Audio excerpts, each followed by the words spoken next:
Greetings out there in YouTube land. This is Morris, man. As always, I thank you guys for coming to my channel. I'm going to entitle this video, The True Cat Story, The Conclusion. In the first video that I posted a couple of days ago, and I just give you a brief overview of that video, I got a kind spot in my heart for animals. I love them. One of my first jobs, I was a veterinary assistant.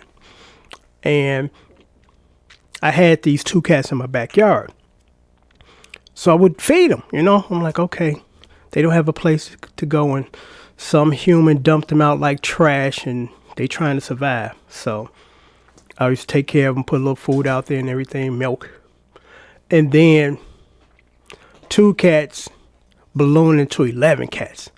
One day I looked out there and I had a head count 11 cats in my backyard. And even with that enormous amount or count, I was like, I don't have a problem with feeding them, even though it was getting expensive. I was going through that 12 pack a day and then the kibble. But again, I still didn't have a problem. My problem came when they started tearing up my mulch, shitting in my yard. I was like, okay, and killing squirrels. I was like, okay, I'm gonna have to do something about this. So I went and got one of those humane traps from Menards. Put the food in there, they go in there, little door closed, and then you take them somewhere.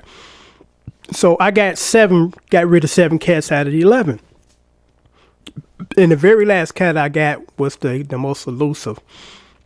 His mother comes around here, and I fed her. She had kittens, I guess, somewhere in the backyard. So I got rid of most of them, relocated them, and I took the last one around the same vicinity I took the other ones, which was about a mile away. I took that cat off. 3 hours later, that cat was back. I looked out my window at 3 in the morning. That cat in my backyard was staring me up in the face and scared me because I'm like, uh-oh, am I about to get got? So I said the next time I catch her, I'm going to take her out further. And then I thought about it. I said, you know what?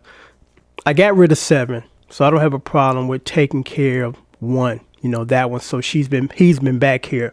And I've been feeding him. I put him out of one of those little pillow bed things, but so far he hasn't taken that as far as laying in it because it's getting kind of cold back there or out there, so I wanted to give him something safe to kind of sleep on, so that's the conclusion of the story, that I'm just not going to bother him anymore. I'm just going to let him stay back there, and I'm going to feed him, whenever he comes to the back door meowing, because, he doesn't have anywhere to go. And as I think about it, this is the only place he knows as home, because like I told you, I think that his mother gave birth to them back there, because throughout the entire summer, they were all back there. And I didn't bother them. I'm sitting in my backyard and they from a distance just, relaxing and chilling. So I didn't bother them. I'm like, okay, it's not a big deal to let you stay in the backyard. It's warm, it's safe here. I got a gate so nobody can come in and bother you.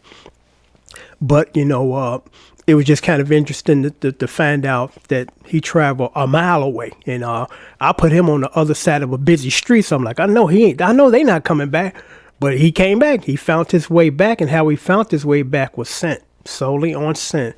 It had nothing to do with when he was in the car in the cage and he could see, okay, this is Elm Street, and okay, 2 blocks over, and then over there, busy street. It's amazing their scent. Because I would put food out there, and then about 5 minutes later, less than 5 minutes later, 3 cats out there already. I'm like, where did they come from? I didn't even see them. They just popped up out of nowhere eating.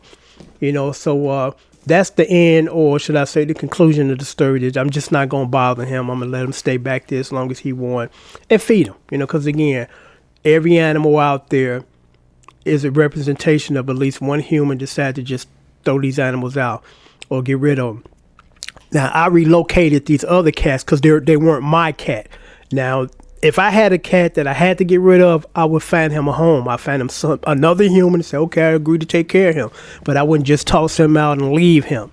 So I want to make that clear that, Morris, man, just dumping cats like all the other people. He just guilty as they are. No, I'm not, because those aren't my cats. They were never my cats. They were just animals that I was taking care of because I felt bad for them. So as I watched the first video, I said, let me make a point of saying that in the second video, because I don't want people to think that I'm guilty of what I'm accusing some other people are. As far as just, you have a pet in your home and then you decide for some reason or another you don't want him no more, or can't keep him, you're going to just dump him. No, Morris Man didn't do that. Like I told you, and I'll share a quick story with you because I can do that now. I had neighbors that used to live next door to me, and they had a cat that they never let in the house. And I'm like, why do you have a cat if you won't let him in the house? That cat basically stayed outside, and then he started spending more time in my yard. You know what? I'm not even going to share that story. But I'm going to sign off now. Until next time, take care.